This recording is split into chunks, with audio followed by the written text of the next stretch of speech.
Hello বন্ধুরা, আপনাদের জন্য নিয়ে এসেছি ক্রিস্পি কর্ন রেসিপি। চলুন দেখে নিই কীভাবে বানাবো। প্রথমে আমরা বাটিতে কিছু পরিমাণ জল নিয়ে সুইট কর্নগুলোকে আগে ভালো করে সিদ্ধ করে নেব। তার মধ্যে দিয়ে দেবো 1 চামচ লবণ। খুব ভালোভাবে এটাকে সিদ্ধ হয়ে আসলে খুব ভালোভাবে জল ঝরিয়ে একটা পাত্রে নিয়ে নেবো। এবার নিয়ে নেবো কিছু পরিমাণ লবণ আর কিছু পরিমাণ কর্নফ্লাওয়ার।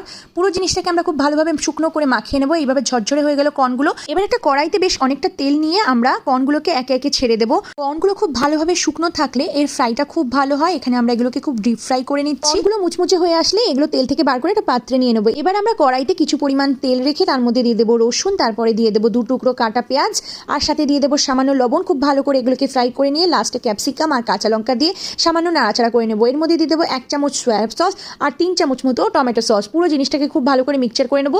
আর লাস্টে সব ভাজা হয়ে গেলে উপর দিক দিয়ে ছড়িয়ে দেবো সুইট কর্ন ফ্রাইগুলো। হালকা নাড়াচাড়া করলেই তৈরি হয়ে যাবে আমাদের ক্রিস্পি সুইট কর্ন রেডি। এবার আমরা এটাকে একটা পাত্রে নিয়ে নেবো পরিবেশনের জন্য। আপনারা দেখে বলুন কেমন হয়েছে। ভালো লাগলে লাইক অ্যান্ড সাবস্ক্রাইব করতে ভুলবেন না। থ্যাঙ্কস।